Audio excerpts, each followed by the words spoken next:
Wellness centar opatijske talasoterapije pravo je mjesto opuštanja i zdravlja. Iako su bazen, spa, relaks zona i fitness trenutno zatvoreni, u Wellness centru i dalje se pružaju usluge različitih masaža i beauty tretmana.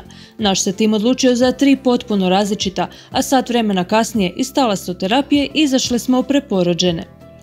Maja se prepustila čarima vezivno-refleksne masaže.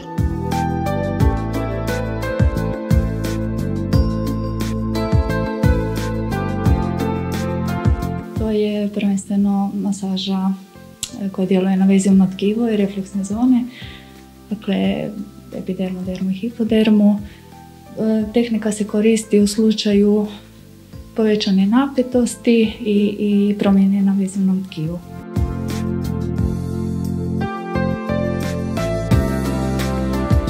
Adriana je pak odlučila isprobati lifting sculpting masažu lica namijenjenu zrelijoj koži. Radimo lifting masažu lica, to je masaža koja potiče tonus kože, radi direktno na redoslijedom po mišićima gdje se zaglađuje koža, mišići dobivaju svoju čvrstoću i bilo bi pametno raditi taj tretman redovno da bi se što bolji rezultat ostvario. Prvi rezultati se vide odmah nakon iznimno ugodnog tretmana, a instant osvježenje lica doživjela i naša Marina. Sad radimo krioderm lica, to je tretman za jedno osvježenje lica.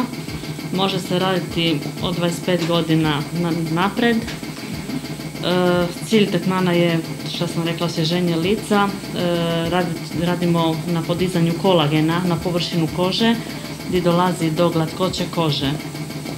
Sada upravo radimo mikrodermoabraziju za odstranjivanje površinskog dijela kože. Iako se prvi rezultati ovog tretmana vide odmah, najbolji učinak je posebno vidljiv nakon 2 do 3 dana. Svi se tretmani odvijaju u sigurnoj okolini poštivajući sve epidemiološke mjere, a ako tražite ideju za savršen dar, u ponudi su poklon bonovi iskoristivi do kraja 2021. godine. Dobra vijest je da do kraja mjeseca Talaso Wellness centar Opatija svojim korisnicima nudi posebne popuste od 50%. Uz tretmane koje smo isprobali odnosi se i na anticelulitnu masažu vakuumskim čašicama, dijamantnu mikrodermoabraziju te vakuumsku kavitaciju, odnosno ne kiruršku liposukciju. A vjerujte nam, ovakve tretmane je šteta propustiti.